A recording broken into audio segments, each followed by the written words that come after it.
¿cierto? Y para eso se sustenta en teóricos, y el primer teórico es el que sustenta el enfoque cognitivo. ¿Qué implica el enfoque cognitivo? El enfoque cognitivo critica a la escuela activa y habla más bien de una escuela nueva, ¿cierto? Y dice que el enfoque cognitivo dice: la actividad física no me garantiza nada. Lo que me garantiza la generación de nuevo conocimiento son los procesos cognitivos. Y por eso nosotros ahora en el DCN trabajamos procesos cognitivos. ¿Qué cosa tiene cada capacidad? Cada capacidad que tiene procesos cognitivos, ¿cierto? Identifica, tiene 3 procesos cognitivos. Analiza, tiene 4 procesos cognitivos. Sintetiza, tiene 4 procesos cognitivos. ¿Y cuáles son esos procesos cognitivos? La capacidad que el niño hace, no lo que dice. El enfoque cognitivo está sostenido en Piaget. Y lo que dice Piaget es eso de asimilación y de acomodación. Ese proceso de asimilación y acomodación es justamente el proceso cognitivo. Y eso no es externo, dice Piaget, sino eso es eminentemente mental. Por eso que Piaget propiamente dicho le llama procesos mentales y Auswell lo dice procesos cognitivos. Y nosotros en el DCN no lo llamamos procesos mentales, sino nosotros en el DCN lo llamamos capacidades o procesos cognitivos. Y así está nuestro DCN, así está nuestro marco curricular. Entonces, esto es un poco lo que cambia el enfoque. Tengo que empezar a producir nuevos conocimientos. En el proceso cognitivo se plantea lo siguiente, ¿no? A diferencia de lo anterior, en el anterior enfoque creíamos que todos los estudiantes vienen como si fuera una pizarra en blanco a la escuela y nosotros vamos generándole experiencias de vida y vamos llenando esa pizarra en blanco, ¿cierto? Y de esa manera podemos decir que el alumno aprendió. El enfoque cognitivo en esta sociedad del conocimiento dice falso. Las personas necesariamente ya tienen experiencia de vida. Y esa experiencia de vida se le llama saberes previos. Saberes previos. Y por eso que el enfoque cognitivo dice, para generar buenos conocimientos, es mejorar el conocimiento anterior. Es decir, recojo mis saberes previos, el profesor le da un conocimiento científico y el alumno crea el nuevo conocimiento. Y así sucesivamente, en una sociedad de conocimiento, lo que buscamos es crear nuevos conocimientos.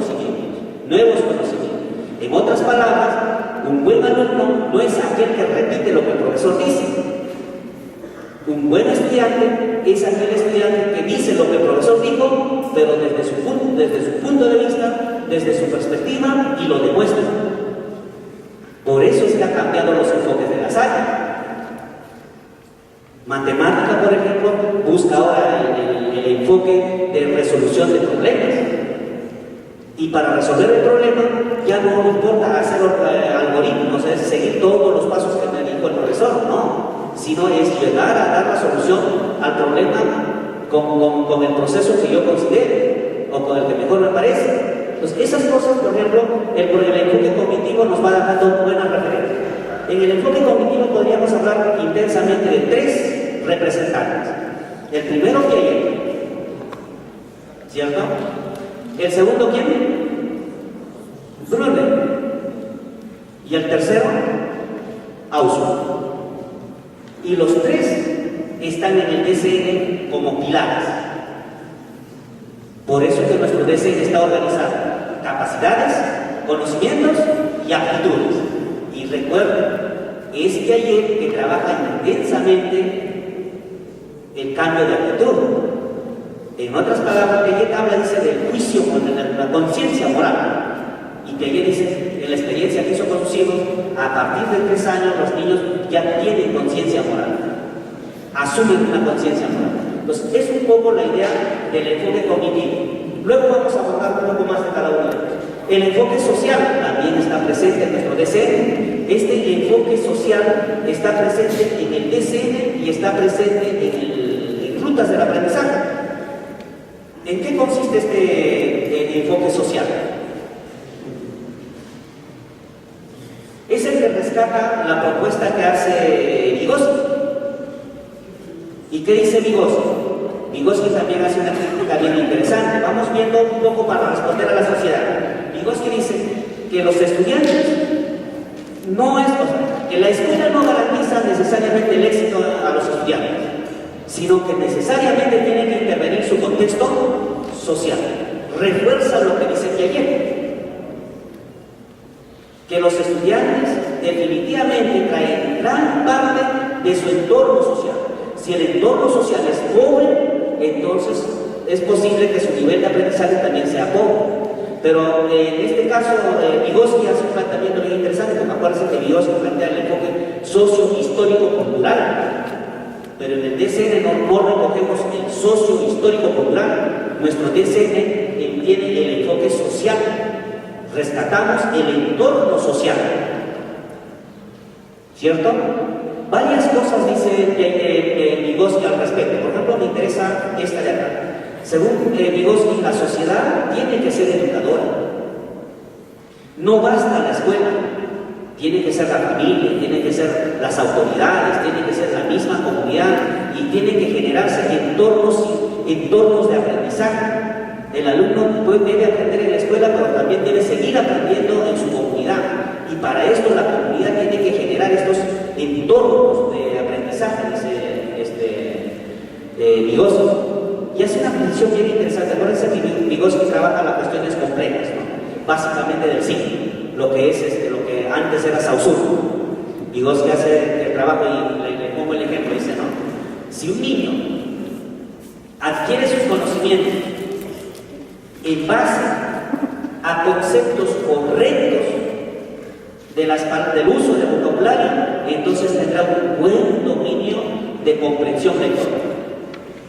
Lo que Vygotsky dice es, a los niños no hay que hablarle en lenguajes deformados, sino hay que hablarle con propiedad.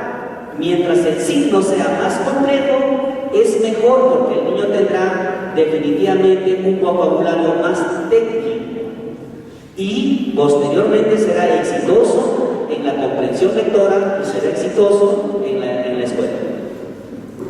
Por ejemplo, si nosotros traemos esta propuesta a la realidad, si los niños generalmente cuando quieren cuando quieren orinar, ¿qué dicen?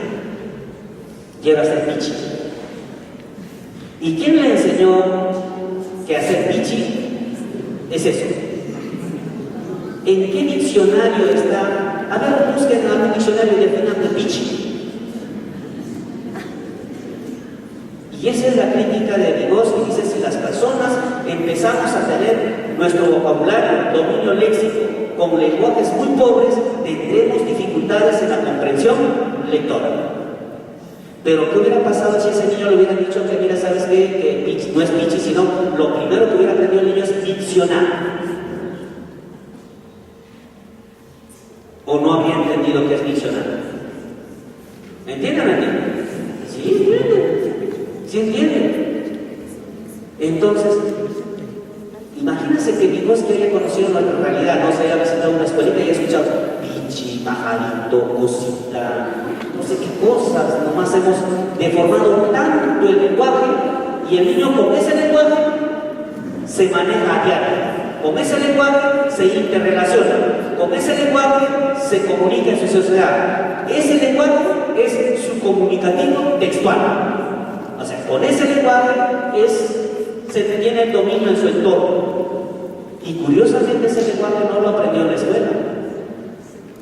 Y ahí hace la crítica Vygotsky. Ese lenguaje lo aprendió en su entorno social. ¿Y quién es el entorno social? La familia, la sociedad. Por lo tanto, la escuela, ¿cómo recibió a este niño? Para generar recién los vocabularios, o ya el niño traía todos esos vocabularios. Ya los traía. Y nosotros tenemos que agarrarnos pedagógicamente y decir, a ver, tus saberes previos, y sacarle de todas maneras rescatar pichi para después decirle que pichi no es diccionario. Pero eso ya no es una primera parte, ese es un sinónimo. Y esa es la crítica que hace Vygotsky respecto al lenguaje. Yo no sé si puede ser tan cierto, o ustedes que están en aula podrían ver el nivel de comprensión lectora de un niño con un vocabulario pobre. Es deficiente su supuestamente su comprensión lectora. Pero si en los textos fueran escritos en un lenguaje vulgar, en un lenguaje pobre, entonces el nivel de comprensión lectora de esos niños sería alto. Pero ¿en qué libro encuentran Vichy, encuentran esas cositas? En ningún libro. Entonces, ¿cómo van a salir nuestros chicos en comprensión lectora? Mal, pues, pero la pregunta que hacemos es, ¿mal por responsabilidad de la escuela? No, dice, el enfoque dice que el problema de la comprensión lectora no es problema de la escuela, sino es problema del entorno social.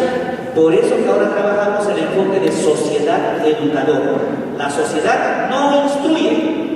Acuérdense, acá la sociedad instruye. En el nuevo enfoque la sociedad no instruye, la sociedad educa. Educa el alcalde, educa la policía, educan todos. ¿Acaso acá en Puno los policías no son ejemplo de valores? ¿O ustedes pueden dudar de los valores de un policía? ¿O acaso ustedes pueden dudar de la transparencia del alcalde? ¿Alguien de ustedes podría dudar de la buena administración de justicia del juez? No, porque ellos son agentes educativos, ellos educan y por lo tanto no podríamos dudar de ellos, ¿cierto? Tú dejarías nomás que ellos hagan todo por ti porque lo van a hacer muy bien, ¿cierto? ¿O alguna vez han coimeado a alguien?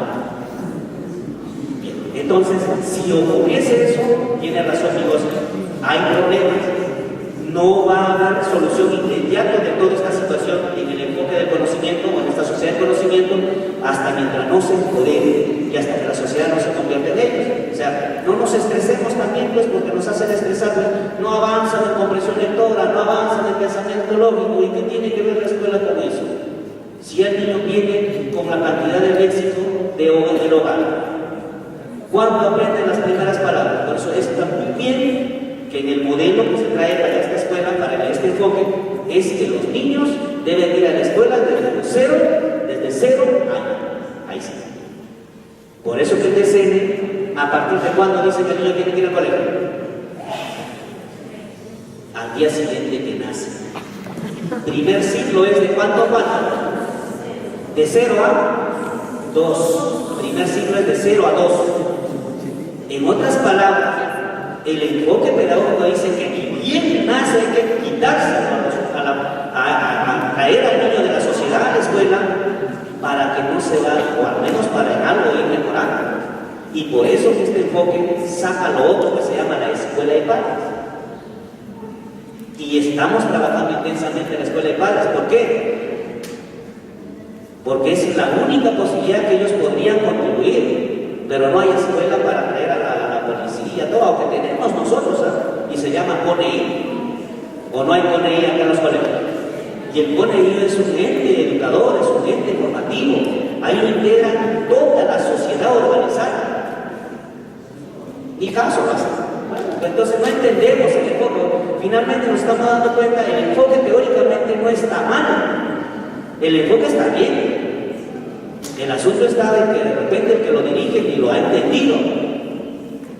Y ahí se genera el problema. El siguiente es el enfoque integrador. ¿En qué busca este enfoque integrador? Nosotros tenemos varias situaciones bien interesantes en el marco del enfoque integrador.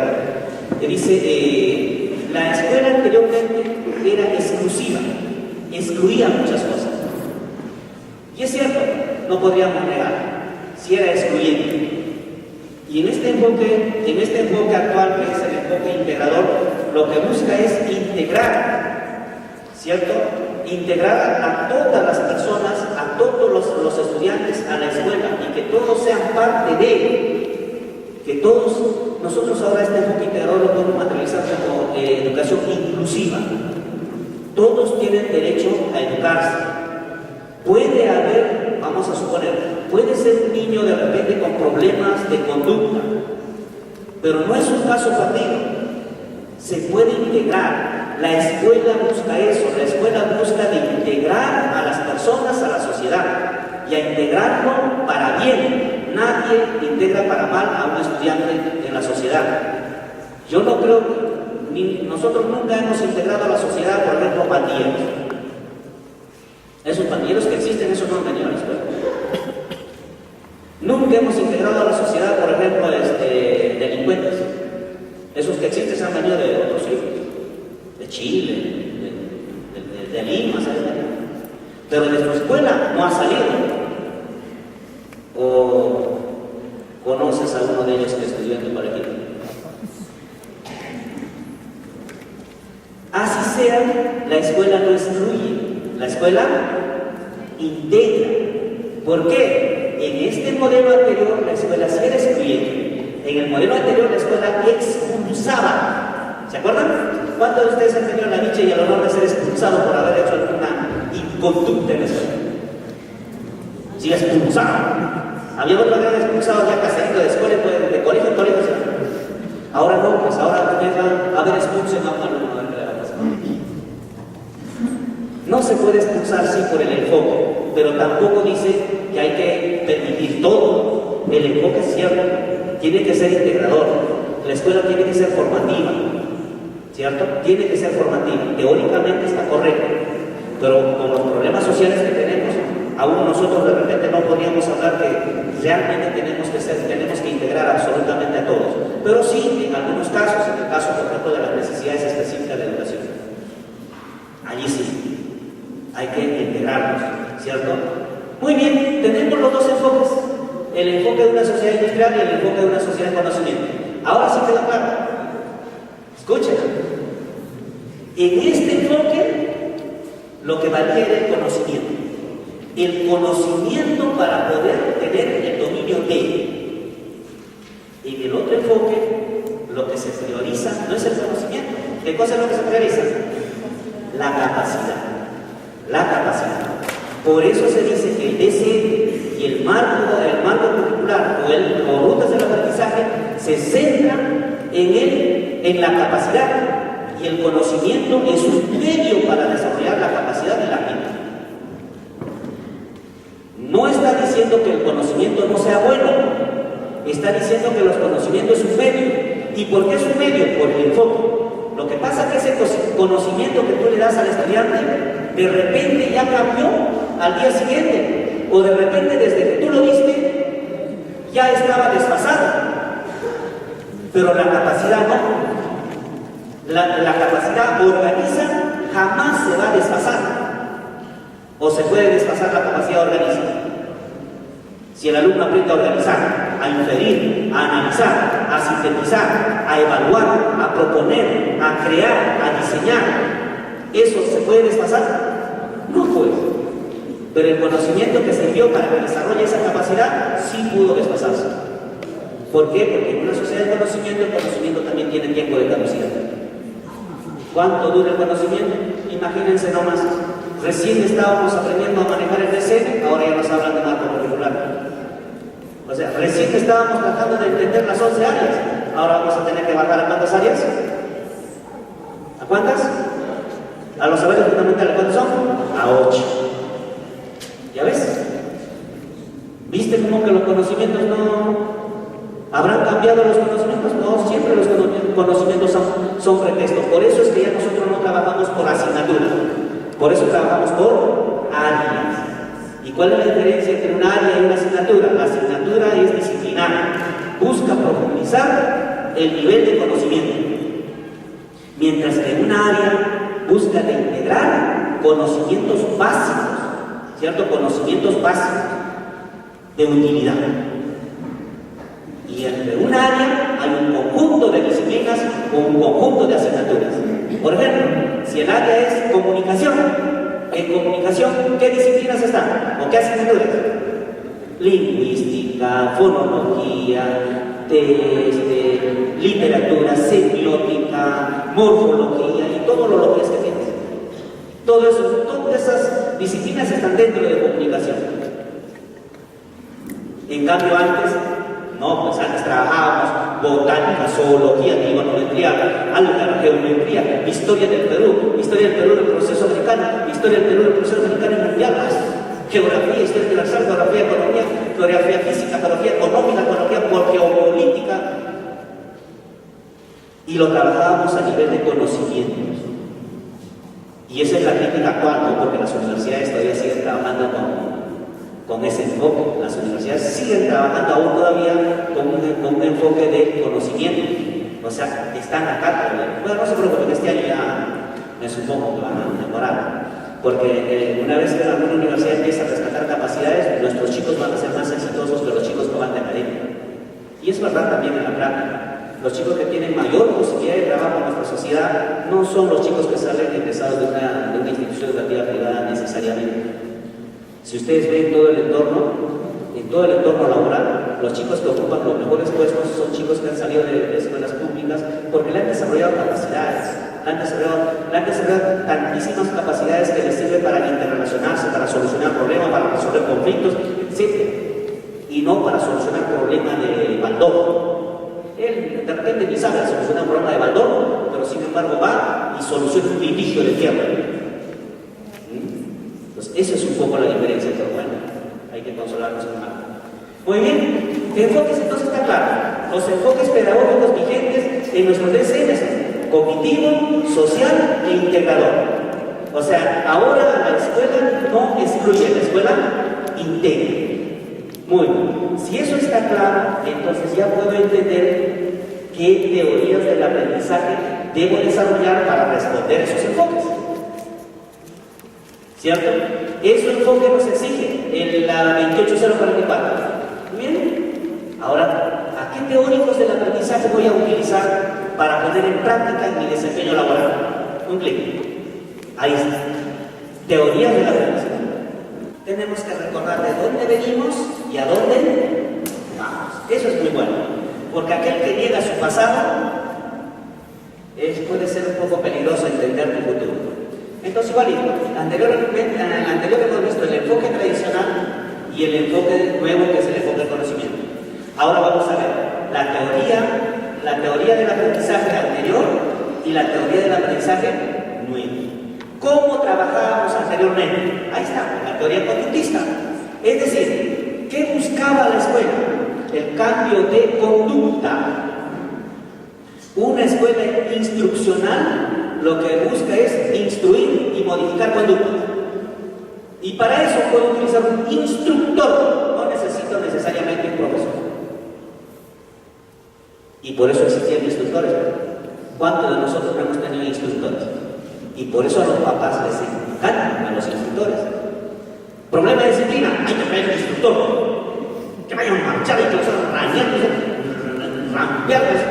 Eso tiene que ser hacer disciplinados. Sí, está bien, porque de esa manera él encontró resultados. Por eso siempre cuando hablamos de la pedagogía tradicional no hay que hablarlo en forma despectiva, porque sería desconocer todos los aportes. Finalmente, esta sociedad está sostenida en el enfoque anterior. El alcalde, el policía, todos, y los que estamos acá somos producto del enfoque tradicional. ¿O alguien es producto del nuevo enfoque? No, porque el producto del nuevo enfoque recién se va a hacer profesional en el 2021. Todos los que están saliendo híbridos, mezcladitos. Son modernos cuando les conviene y son antiguos cuando les conviene. Así somos.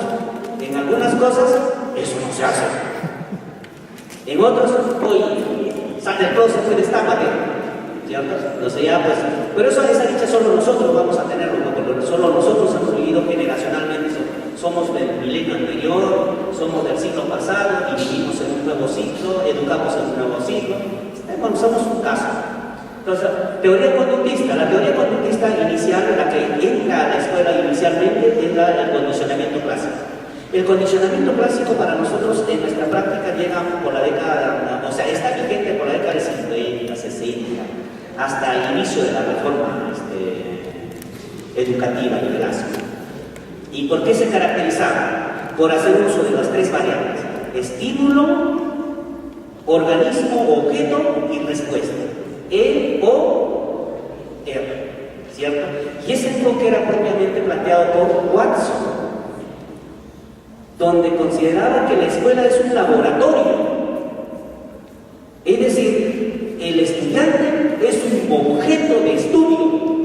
Por lo tanto, yo podía aplicar un estímulo y obtener una respuesta en función de lo que yo quería.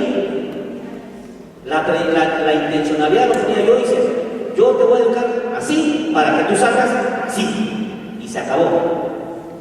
Era bastante drástico nuestro modelo y por eso que el modelo exigía tantísimo. No vamos a suponer, no sé si ustedes recuerdan o alguno de ustedes pueda recordar los exámenes de esa época, de los 60, de los, no sé, de 50 y tantos, exámenes con jurados, con papá, jurado, el supervisor de la UGEL, del NEC, del núcleo, qué sé yo, sentado, y así sucesivamente allí daban los exámenes los chicos.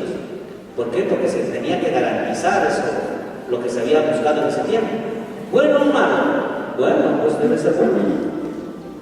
No sé si alguien tuvo esa dicha, pero tuvo sus observaciones cuando nace la reforma educativa. ¿Cuáles son las observaciones? Que el estudiante no es sujeto a experimentación. Las personas no se pueden experimentar con personas.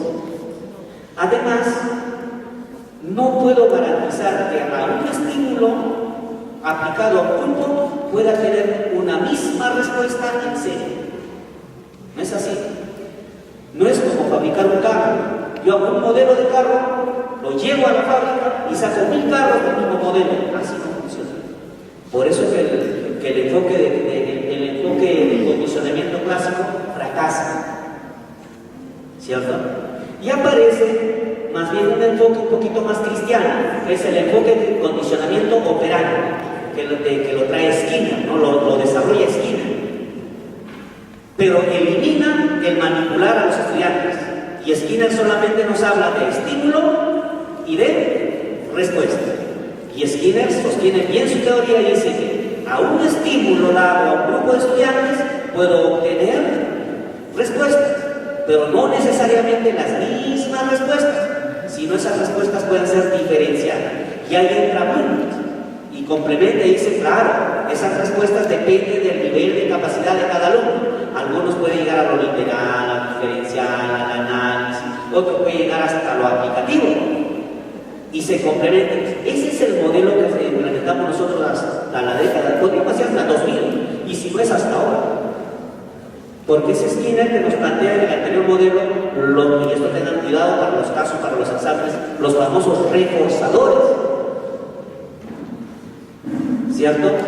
¿Qué manera eran los reforzadores? Por ejemplo, si un niño sacó 20, ¿qué hay que hacer? Un niño que nunca saca 20, ese día saca un 20, ¿qué haces? Hay que felicitarlo, porque hay que reforzar ese conducta. Si un niño encontró una billetera y lo devolvió, ¿qué hay que hacer? Hay que reforzar ese conducta. Hay que sacarlo adelante y decir, chicos, miren el ejemplo de modelo de esta semana, él devolvió una billetera. Muy bien, ahí te lo digo todos, apláudalo. A la próxima, el otro que se encuentra en una billetera se ve obligado a ¿qué?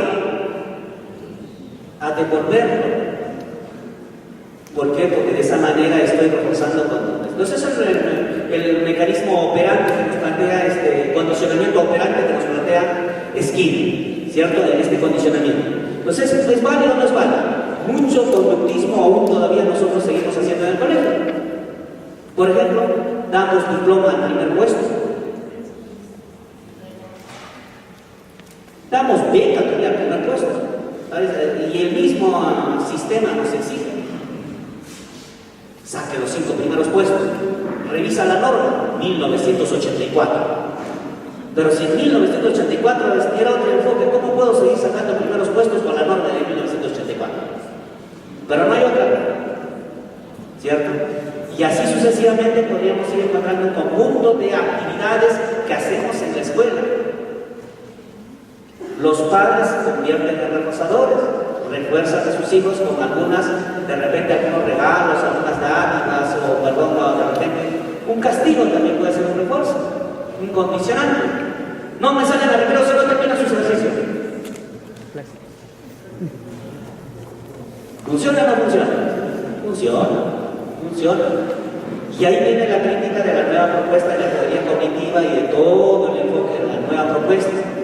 Que los aprendizajes de los estudiantes no deben ser para responder a algo, sino debe ser como una necesidad, como un interés personal. Y a partir de allí hablamos que se planifica no en función de la intencionalidad del profesor, sino se planifica en función de los intereses de los estudiantes.